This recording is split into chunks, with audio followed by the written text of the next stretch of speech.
Let's take a tour of Betty's house. Betty is an elderly woman who lives alone in her older home.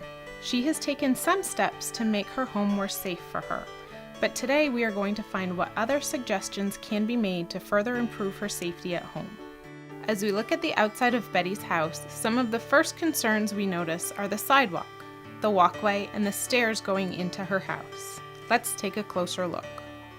The front walk overall looks good, but there are some concerns. The transition from sidewalk to walkway is uneven.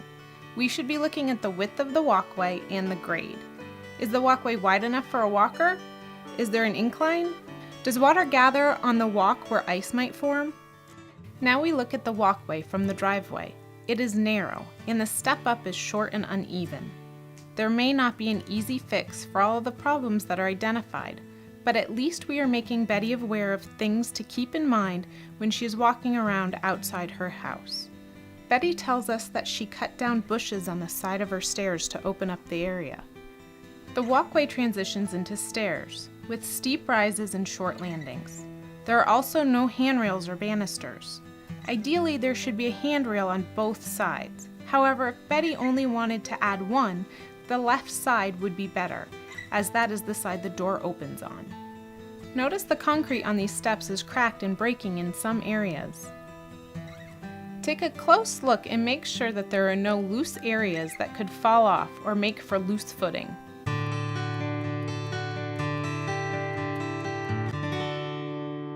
We've made it to Betty's front door. Notice that there is no landing to stand on when opening the door, or enough area for a walker. This area could use a grab bar next to the door to hold on to. Betty also needs to be careful when opening this door as it swings outward. Inside the front door, we notice the throw rug is wrinkled, which could cause a fall. There is also clutter and papers blocking a clear path, creating a fire hazard. A grab bar inside the door might be nice for stability stepping in and out. The threshold should also be checked for stability. Notice the front door does not have a deadbolt. There's also a metal bracket sticking out from the door frame on the right. The doorbell should be checked to ensure that it is in working order. The volume should also be loud enough that Betty can hear the bell. The plastic throw rug should also be checked to make sure that no one slips on it and that it will not slide around. The rug in the entryway should be taped or secured to the floor. Note that the entryway is quite narrow.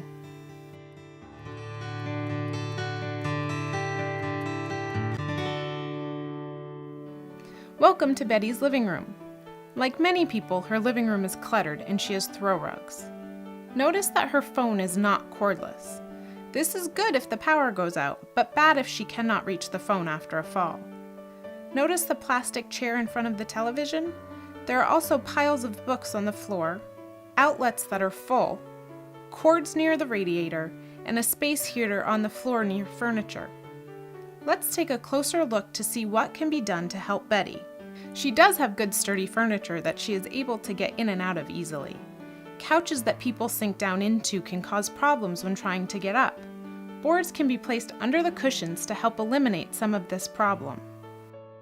Betty's living room rug should be secured, or the edges should be taped to the floor to prevent tripping. Notice right in front of the chair there are books on the floor and a stool with a phone on it. These are concerning because of tripping hazards when she is using the chair. The book should be placed on a table or shelf, and the phone should either be put on the shelf or have the stool moved to the side of the chair. Loose cords are always a hazard. They should be tied up. Notice the cell phone charger on the shelf? These are great for people to have in their pockets when they don't have a cordless phone in the house. Again, there are loose wires. These are close to the radiator and space heater. The space heater should be in an open space. The cord should be checked for cracks, breaks, or frays, and the cord should always be laid out as to not be recoiled on itself. These cords can get hot and cause fires. Smoke detectors should be checked to make sure they are in good working order. Batteries should be changed twice a year, even if they are hardwired. There should be at least one smoke detector in each bedroom, in the kitchen, and one on each floor of the home.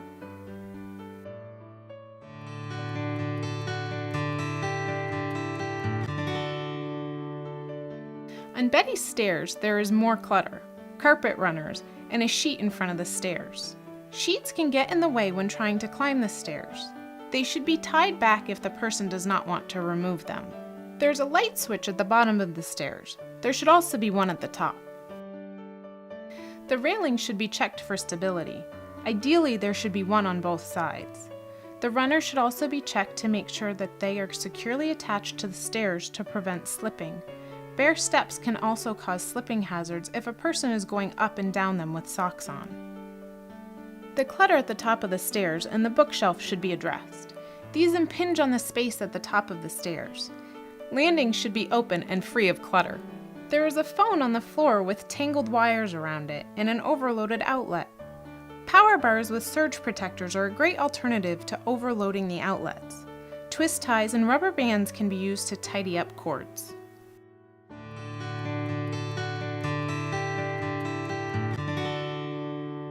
In the bedroom, there is very little space to move around. The height of the bed should be checked. Is it too high to get onto, or too low to get up from easily? Is there a phone in the bedroom? Is there a lamp or a light switch near the head of the bed?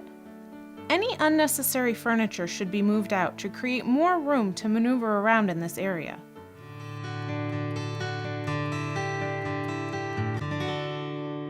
Now we enter the bathroom. This bathroom appears to be well lit and large enough for a walker. Grab bars are present, and there's a good wide space to get into and out of the tub. The towel rack is sturdy and in a great place, close to the bathtub so there is no reaching. Betty has kept her tub free of clutter, and grab bars are a secure part of her tub. Here you see that Betty has modified a milk crate to make a seat for herself. This works well for her as she is short and unable to find a shower stool that fits her.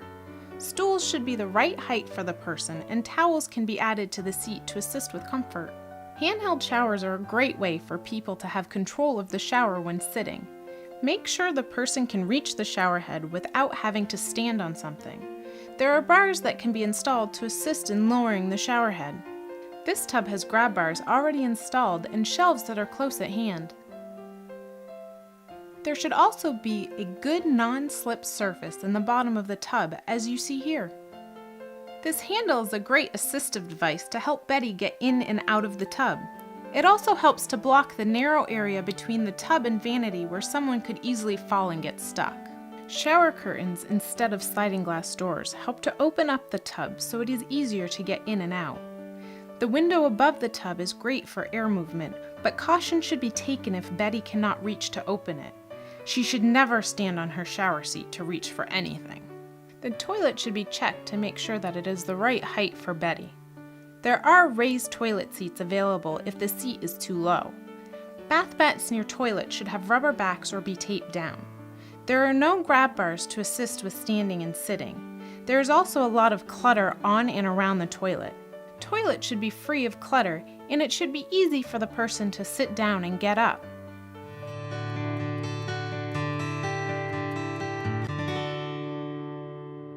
We've made it to the dining room. Dining room chairs should be sturdy. Make sure that Betty is not putting her air conditioner in by herself and that it is well secured to the window. In her kitchen, we find that there is a lot of clutter.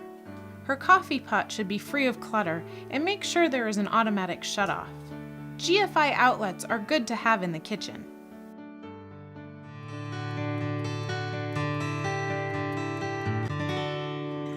The back door of Betty's house has a tight area to exit. Doorways should never be blocked and should always be easy for the person to open and close. Grab bars would be helpful near this door. There's a nice big landing to step onto. The mat should be checked to make sure it is secure and will not slip. There's a good amount of lighting outside. The door is also placed so that it swings out towards the wall, which is good for maneuverability. These steps have no rails. Rails should be added to at least one side. When looking at the covered sitting area, there's an uneven floor that should be checked for stability. The uneven driveway is also a fall concern. Notice that there is another phone. If a person does not have a cordless phone, it is good to have phones nearby at all times. Betty does have a walker, but it is covered with clutter and is not easily accessible. Here's Betty's other walker. It appears to be unused. It does have tennis balls for easy sliding on the ground. Folding walkers are good for trips and to keep in the car. This is a picture of Betty's calendar. It has nice big numbers for easy reading. These and other visual assistive aids are great for people with poor vision. The Vermont Association of the Blind and Visually Impaired is a great resource for people. So now you have the tools to complete a basic home safety assessment. For more information, contact Community Health Improvement